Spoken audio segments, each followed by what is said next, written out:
Welcome to Step Into the Story. My name is Phil Tuttle, and I serve as president of Walk Through the Bible. And as you can probably tell from our name, we're all about the Bible. For more than 40 years, what I'm going to teach you the next few days has been taught to over 30 million people in more than 150 countries, dozens of languages all over the world. Usually, this is taught in churches or schools, but you are part of something that's never happened before. This is the first time we've ever brought this teaching right into people's homes. So thank you for welcoming me into your home. If you're like us and our family, you're spending a lot more time in your home than you usually do. And we thought this was the perfect time to give families and singles, folks, a chance right where they are to get the big picture of this book that we call the Bible. It's got the answers for every problem we face, including the unique challenges of this season as the whole world battles against the coronavirus. A lot of times, the Bible can be pretty overwhelming to us. It's this big book, and especially the part that we call the Old Testament or the Hebrew Scriptures. It's about the first 3/4 of it. And that can be an overwhelming amount of material with a lot of hard names and thousands of years of history. In a lot of ways, it's really like a jigsaw puzzle. My grandma would always get us started on jigsaw puzzles, and so I grew up very much enjoying this. And you look at this one has 300 pieces, kind of medium hard. There's some brown pieces in here. There's some blue pieces in here. I wonder if that's water or maybe that's the sky. And we start trying to figure all this out. There's a whole lot of green, so there must be some grass or some trees. Well, the makers of a jigsaw puzzle help us out. They give us something to help us put things together. And what is it? It's the box cover. It's the big picture.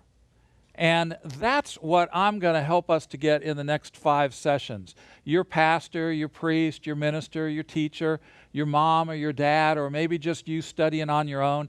Usually we pick up one piece of the puzzle and we look at it in detail because the Bible's so loaded. That's what we have to do to really appreciate it. But God has also created our minds so that we crave order. We like to put together the big picture. And that's what we're going to do together in these next 5 sessions. Really, in each session, we'll learn 8 steps of the storyline. So altogether, we're going to learn about 40 events and people that make up the big picture of the Old Testament. We're not going to go scuba diving. We're going to go kind of water skiing across the surface. And we're really just getting the outline of the storyline. If I were to put together that puzzle, I would start with the 4 corners. I'd dig through that pile of pieces and I'd find the 4 corners and I'd put them on my table and then I'd try to build out from those. In this first session that we call Beginnings, all of these come from the book of Genesis. We're going to learn together 4 events and then 4 people. And these 4 events are really like the 4 corners. They're the foundation of the rest of the story. You don't have to read very far at all in the Bible to come to the very first thing that God does. Genesis 1:1 says, "In the beginning, God created the heavens and the earth." So our first event is creation. Everybody say that together in your living room, or even if you're all by yourself, say it out loud. It'll help you to learn it a whole lot better. Everybody say creation. Go ahead. Ready? Creation. 1 down, 39 more to go. Now, kids, it's about event number 33 or 34. Their minds will start to clog up. Adults, like me, it's about event number 3 or 4. So we're going to all learn together like we used to learn when we were kids. We're going to get our bodies involved with this. This will help deal with the wiggles, too. Take your hands like this, in your hands, and make a big world, just like that. Out of nothing, because there's nothing in your hands, God took nothing, and out of nothing, He made everything. And as you do that, say creation. Try it again. You ready? Here we go. Creation.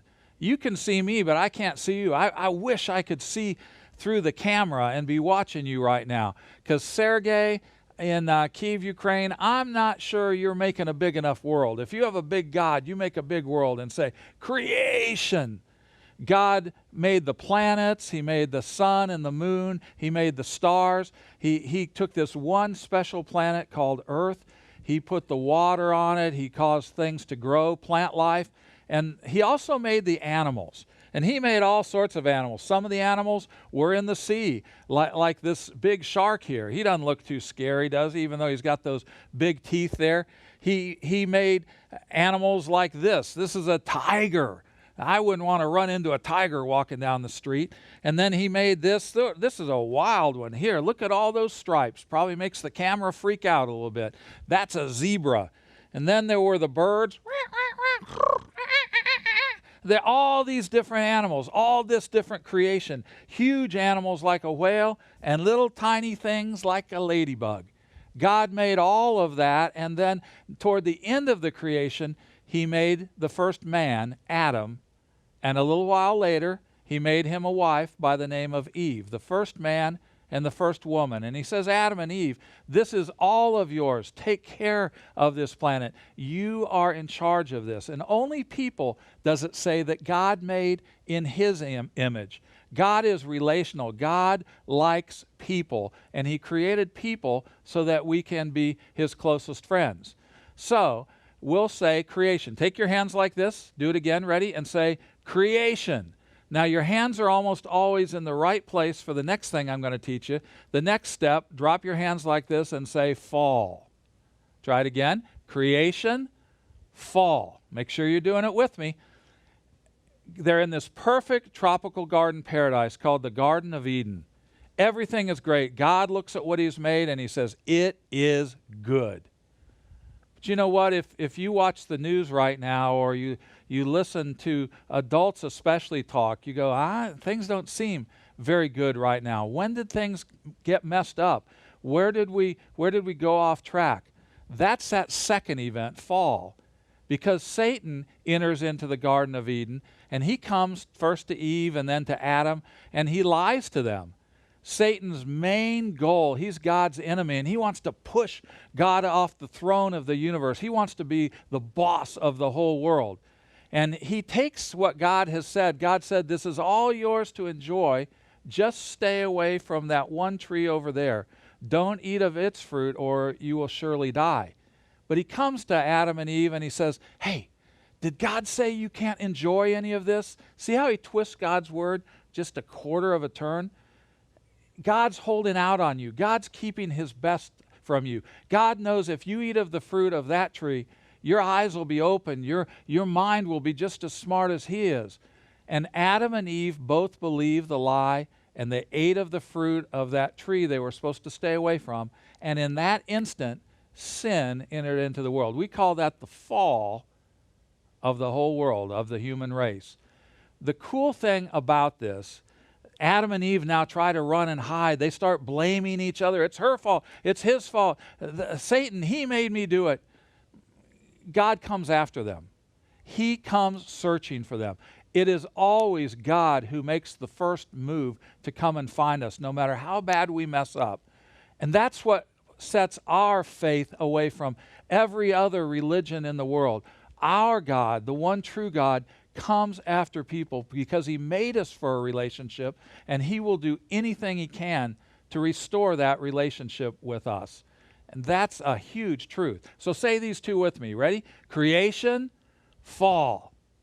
Well, sin, it doesn't just happen once. It starts to spread. It's spreading faster than a virus, faster than a forest fire out of control.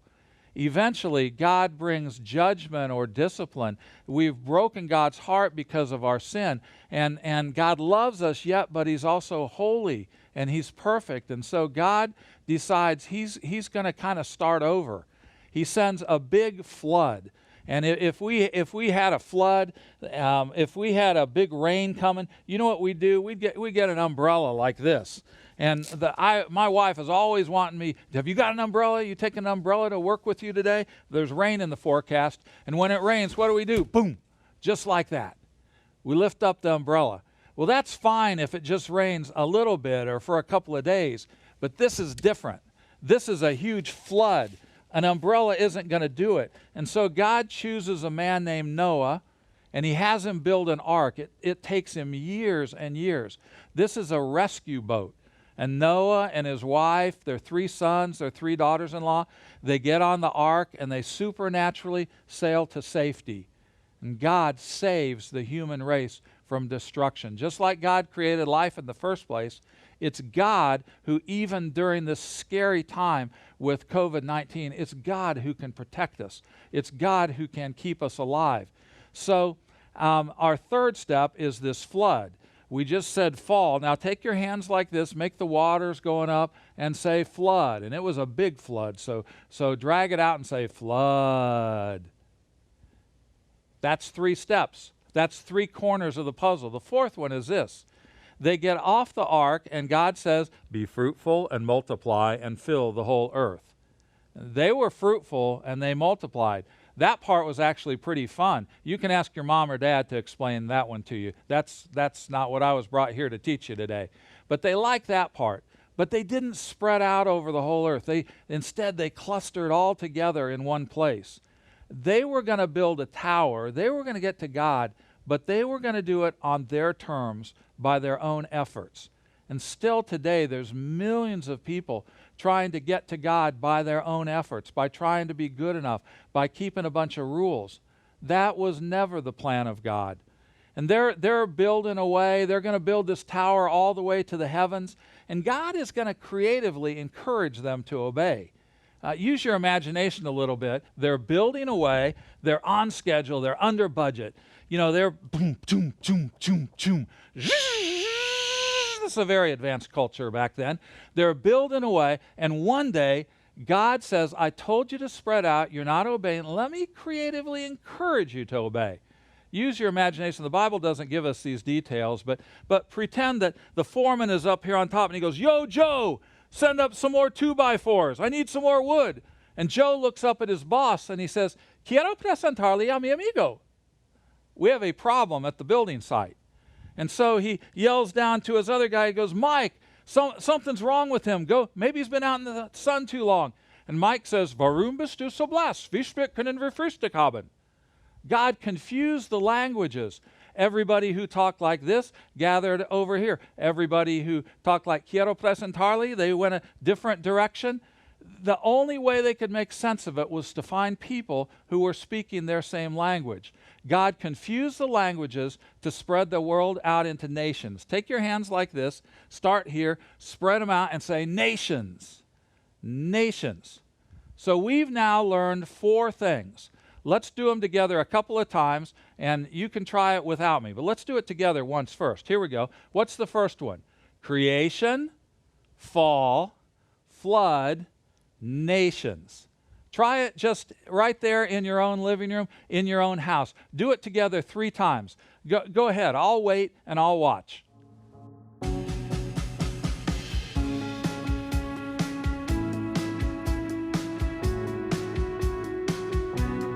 So let's do it one more time all together. You ready? Here we go. Creation, fall, flood, nations. Whenever we go back to the beginning like that, because we're going to build this over the next 5 sessions, that's worth celebrating. That's worth getting excited about. You know, with the COVID-19 virus going on right now, even when we are released, some of you can't even leave your homes right now. Others have a little more freedom. But even when this crisis ends and we're out there, I think for a while they're going to say things like, be careful about hugging a bunch of people. It's okay with your family, but hugging a bunch of people. Or in my country, when we meet, we always shake hands. But that's a really good way to transmit germs. And they're saying maybe for a while we ought to just kind of, and I want you to say this. I want you to take and bump your elbow with somebody else in your family. Say, elbow, way to go. That sounds kind of weird. I feel sort of dorky doing that all by myself, talking into a camera. So you got to do it with me. Here we go. We got to go, elbow, way to go. In fact, you got to do that 3 times together after we review it. Let's try it again, and this time let's try something really hard. Let's not do the words. Let's just do the motions. So super quiet, and let's just do the motions, and then we'll celebrate. Here we go. Ready?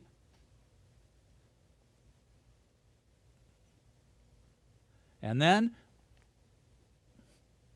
elbow, way to go. Yeah, you got it. Good job. I'm proud of you. So after we do the first 4 events, now we're going to learn 4 people. 4 people who are major parts of the storyline, a big part of God's plan. You see, after the creation and the fall, the whole rest of the Bible is the story of God coming after people because He loves us. The relationship with Him has been broken, messed up because of sin, and God is going to do whatever it takes to begin to put that relationship back together. He chooses a man named Abraham who lives far, far away in a city called Ur, and He says, Abraham, I'm going to form a covenant with you. That's a big word. That word covenant is like a contract. It's a deal. It's a special opportunity. He's making a promise to Abraham. He says, Abraham, I've got a new home picked out for you. Well, where are we going? I'm not going to tell you. I'll reveal that to you as we move. And they journey up between the Tigris and Euphrates River, and eventually they end up in a land today that we call Israel. And Israel is just a skinny little strip of land, and it's surrounded by 4 bodies of water, the Sea of Galilee, the Jordan River, and the Dead Sea, and over on this side, the Mediterranean. And they enter into this that we call the Promised Land. But He has also said to Abraham, Abraham, I'm going to give you and Sarah a child. They'd never had any babies up to this point. I'm going to give you a child. And now they say, well, wait a minute, Sarah's too old for that. Abraham, he ain't looking too great either. And they decide of their own plan to help God out. And that's a real complicated part of the story. But God repeats His promise. Abraham and Sarah, I said, I'm going to give you two a child. The Bible says Sarah laughed when she heard that. There's no way. That's impossible. And God says, remember that laughter. His name is Abraham, and God says, you're going to have kids, not just a child. You're going to have kids and grandkids and great-grandkids. Eventually, so many descendants that a whole nation is going to come from you. We find out later that's the nation of Israel. That's God's plan to multiply all this. But don't ever misunderstand. God's going to give them children like stars in the heavens. You ever been out, not in a big city where there's a lot of light, but out in the country where you can see so many stars? He says, Abraham, Sarah, that's what your family, that's what your descendants will be like. That many children and grandchildren. Well, not just one nation, though. And this is important because God's not just having one favorite nation, Israel. He says, ultimately, eventually, I will bless every people group on the planet through your descendants. We find out later one of their descendants is Jesus Christ, the promised Messiah. We're getting way ahead of our story. Abraham and Sarah didn't understand that, but through that descendant, He's going to make it possible for all people who believe in Him to have a relationship with Him fixed again. But that's Abraham. Take and pretend like you're throwing 3 stars up in the heavens and just say, Abraham. Do that with me. Abraham. Good job.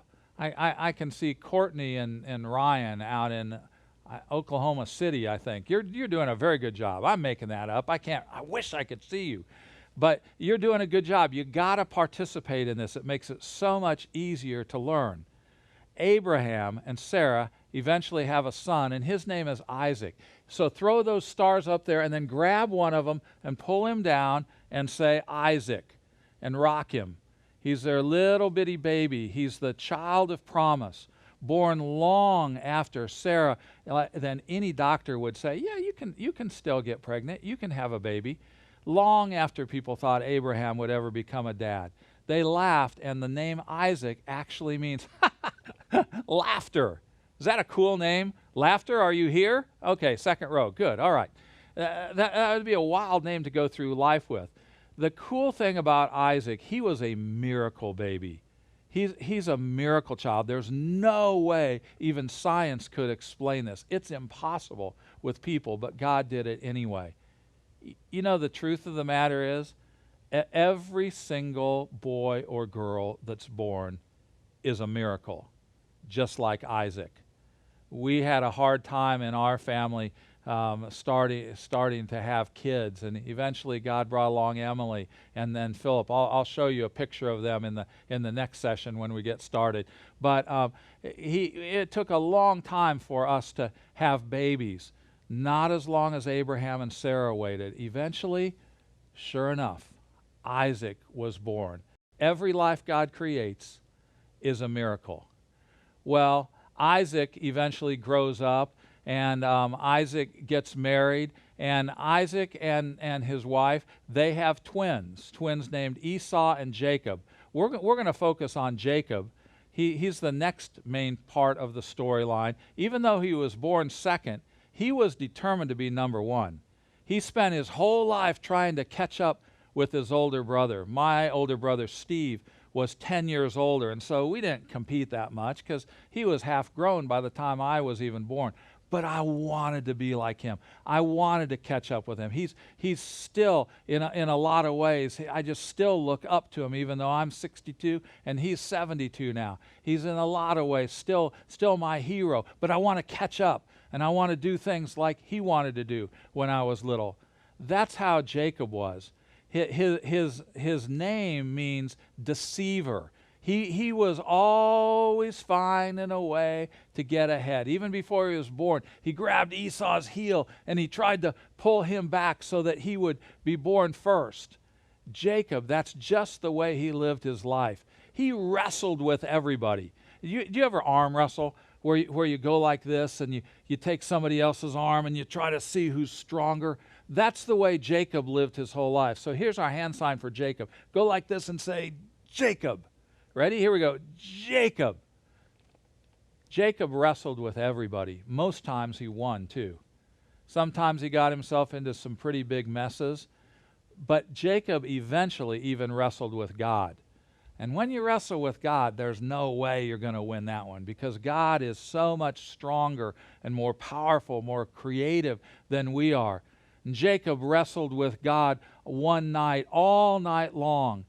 And God eventually says to him, "What is your name?" And Jacob wouldn't say. And finally, "What is your name?" He asked him a bunch of times, and Jacob finally says, it's deceiver.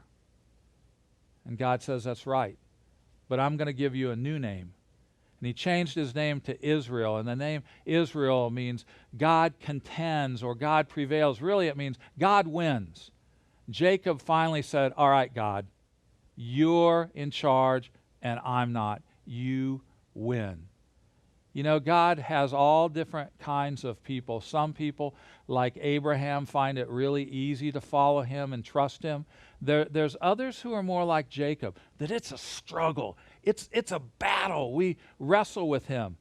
The cool part about this is God says, "I am the God of Abraham, Isaac, and Jacob."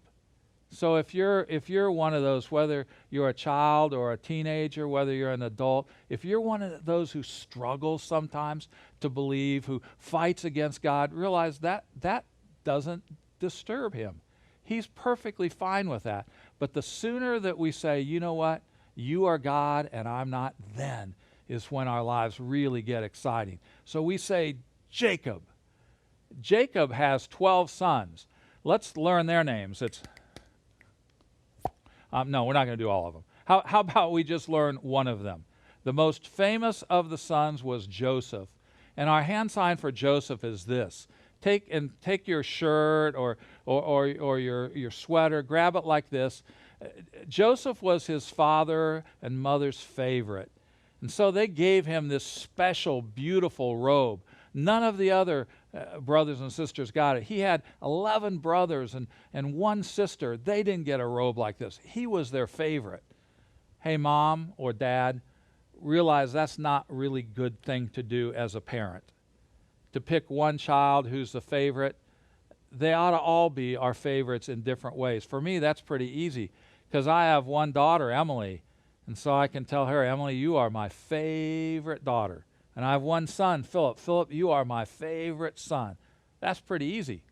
But some of you have bigger families than that, and so you got to get creative. "You are my favorite oldest son. You are my favorite youngest son. You are my favorite son with brown hair." But I want you to take this as an assignment from this session and find a way to tell each of your kids, whether you have one or whether you have 11 kids, find a way before we get together again and tell them why they're your favorite, because they can all be their favorite. But Joseph's parents, they didn't do a very good job of that. And so Joseph's brothers, they really hated him. And eventually they were going to kill him, and instead they sold him off to a caravan that was headed off to Egypt. They saved his life, but he became a slave in a faraway land. He is accused of a crime he doesn't commit. He's put in jail. Every place he is, he works hard. He's faithful, and he keeps getting new authority. And eventually, from there in jail, Pharaoh, the king of the whole world, calls to him, and he needs a dream interpreted, and Joseph has that gift. We're flying through his story because there's 14 chapters in Genesis, and he explains there's going to be a big famine. Famine, you know what that is when there's no food. That's even worse than when there's no toilet paper in the store. A famine, and it's not just where he lives, it's the whole known world. And meanwhile, back at home, there's Jacob and the other 11 brothers, and the famine hits there too.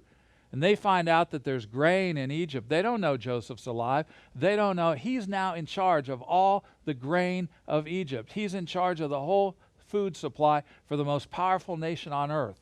And they go down there to buy grain, and eventually he tells them who he is, and it ends up through that God saves this family line. Why is that important? Because it's through this line that Jesus Christ will eventually be born. And so this is God keeping the family alive, because our God always finishes what he starts.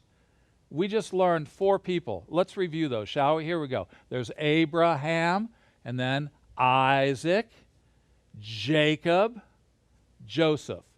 Do those together a couple of times. Will you? Go ahead, I'll wait.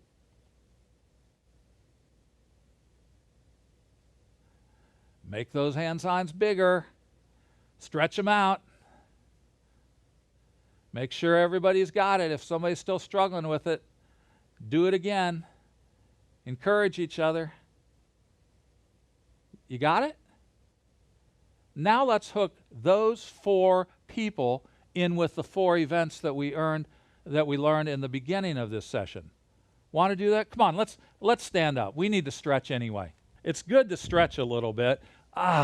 Let's hook in these 4 people with the 4 events that came before by going all the way back to the beginning. So you ready to start with creation? All right, here we go.